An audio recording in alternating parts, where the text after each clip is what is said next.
Mexico City, Cuban lawmakers on Sunday approved a draft of a new constitution that would seek to modernize the nation by recognizing the right to own private property and opening the door to the possible legalization of same-sex marriage, among other economic, political and social changes. The document would also encourage foreign investment and strengthen the judicial system, including recognizing the presumption of innocence. A youth jumps into the ocean from concrete wave breakers in Havana on Sunday. Cuban lawmakers on Sunday approved a draft of a new constitution that would seek to modernize the nation and replace the country's current 1976 Soviet-era constitution. Desmond Boylan, The Associated Press. The draft constitution would significantly reorganize the government. It calls for creating the position of a prime minister, who would share power with the president, and governorships for the nation's provinces.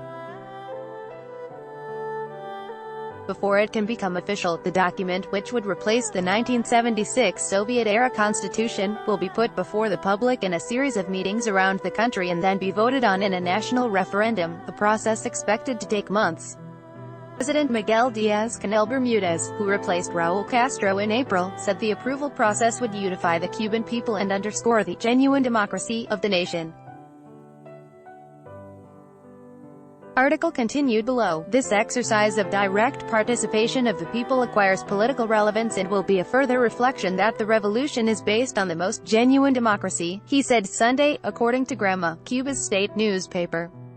The economic reforms envisioned in the charter would provide a degree of constitutional recognition for market changes that have already been underway, including the private enterprise that has sprung up.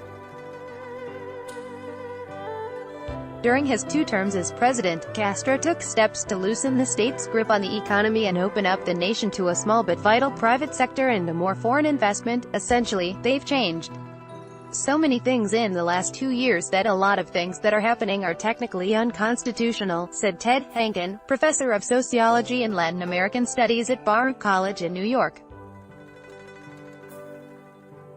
While the draft omits a clause from the 42-year-old Constitution laying out the goal of building a communist society, it still reinforces the one-party system with the Communist Party as the guiding force in society. Indeed, the Cuban leadership has insisted that the proposed changes do not represent a move toward the adoption of a capitalist system. Socialism, Granma declared, is irrevocable, and Cuba will never return to capitalism. The president of Cuba's National Assembly, Esteban Lazo Hernandez, said the deletion of the reference to communism did not suggest that the nation's political leadership was renouncing our ideas. Their vision, he said, remained one of a socialist, independent, prosperous and sustainable country. Article continued. Belajuan D.S. Gomez, retired director of the Institute for Cuban and Cuban American Studies at the University of Miami, called the draft constitution really big development. This is the first time that they're trying to give some domestic order to how their government functions, he said. Gomez said the vote Sunday followed days of legitimate debate within the National Assembly, perhaps for the first time ever, with scores of legislators weighing in.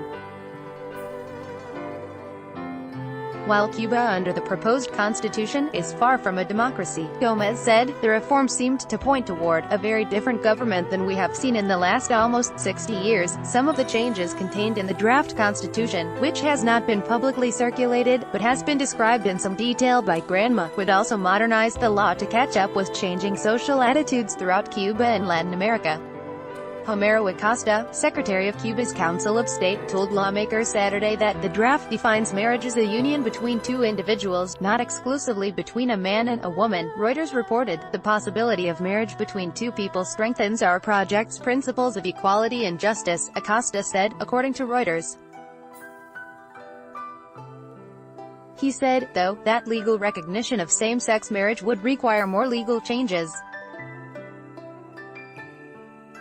Even the proposed constitutional change redefining marriage will probably meet strong opposition from religious conservatives in Cuba, who have been lobbying against it. Sunday's vote, which was unanimous, according to Cuban state media, came a day after lawmakers in Havana approved a new cabinet appointed by Díaz-Canel. Most of the ministers from Castro's government will continue in their posts. Analysts also said that many details of the proposed constitution remain to be publicized, leaving many Cubans and observers wondering whether the document will include certain reforms that would probably find widespread support in Cuba. These include more freedom for non-state media and greater liberties of association and expression. If they allow these rights to be exercised, it is a great step forward, said Rafael Rojas, a Cuban historian and professor at SIDE, a university in Mexico City.